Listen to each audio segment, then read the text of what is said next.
عورت کے لیے ایک شادی کا حکم کیوں دیا گیا؟ سائنس بھی اسلام کے احکامات کی تائید پر مجبور ہو گئی۔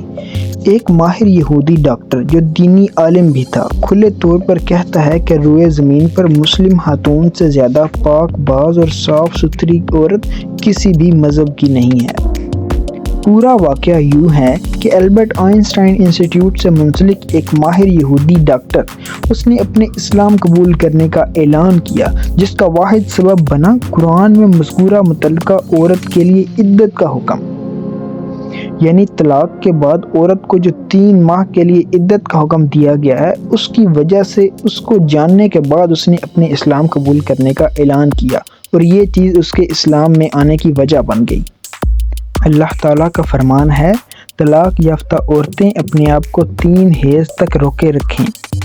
اس آیت نے ایک حیرت انگیز جدید علم ڈی این اے کی انکشاف کی راہ ہموار کی اور یہ پتہ چلا کہ مرد کے وائٹ بلڈ سیلز میں پروٹین دوسرے مرد کے بالمقابل 62% مختلف ہوا کرتے ہیں، اور عورت کا جسم ایک کمپیوٹر کی مانند ہے۔ جب کوئی مرد اس کے ساتھ ہم بستری کرتا ہے تو عورت کا جسم مرد کے تمام بیکٹیریا جذب اور محفوظ کر لیتا ہے۔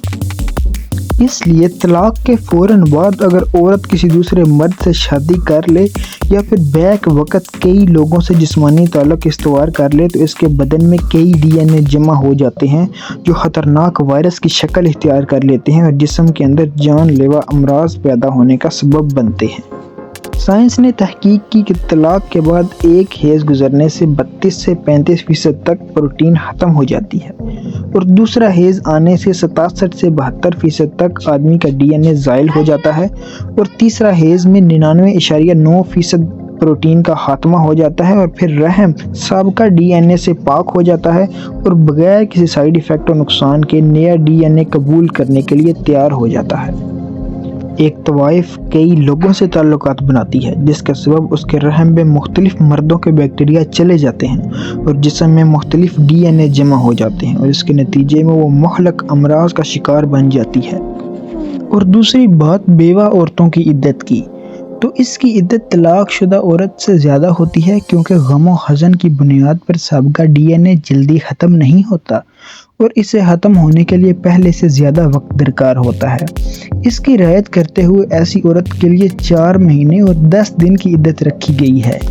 فرمان الہی ہے، اور تم میں سے جس کی وفات ہو جائے اور اپنی بیویاں چھوڑے تو چاہیے کہ وہ 4 مہینے اور 10 دن اپنے آپ کو روکے رکھیں۔ اس حقیقت سے راہ پا کر ایک ماہر ڈاکٹر نے امریکہ کے 2 مختلف محلوں میں تحقیق کی۔ ایک محلہ جہاں افریقن نژاد مسلم رہتے تھے، وہاں کے تمام عورتوں کے جینز میں صرف ایک ہی شوہر کا ڈی این اے پایا گیا، جبکہ دوسرا محلہ جہاں اصل امریکن آزاد عورتیں رہتی ہیں، ان کے جینز میں 1 سے زائد 2-3 لوگوں تک کے ڈی این اے پائے گئے۔ جب ڈاکٹر نے خود اپنی بیوی کا خون ٹیسٹ کیا تو چونک گیا اور حقیقت سامنے آئی کہ اس کی بیوی میں 3 الگ الگ لوگوں کے ڈی این اے پائے گئے ہیں، جس کا مطلب یہ تھا کہ اس کی بیوی اسے دھوکہ دے رہی تھی، اور یہ کہ اس کے 3 بچوں میں سے صرف ایک اس کا اپنا بچہ ہے۔ اس کے بعد ڈاکٹر پوری طرح قائل ہو گیا کہ صرف اسلام ہی وہ دین ہے جو عورتوں کی حفاظت اور سماج کی ہم آہنگی کی ضمانت دیتا ہے، اور اس بات کی بھی کہ مسلمان عورتیں دنیا کی سب سے صاف ستھری اور پاک دامن عورتیں ہوتی ہیں۔ دنیا کے تمام مذاہب میں سے دین اسلام ایک نہایت پاک صاف اور اعلیٰ قسم کا مذہب ہے۔ اللہ تعالیٰ سے دعا ہے کہ اللہ تعالیٰ ہمیں اس دین پر مکمل طریقے سے عمل کرنے کی توفیق عطا فرمائے۔ اس جیسے ہر طرح کے دینی واقعات اور اسلامک سٹوریز کو جاننے کے لیے ہمارے چینل کو سبسکرائب کریں، ویڈیو کو لائک کریں اور شیئر کریں۔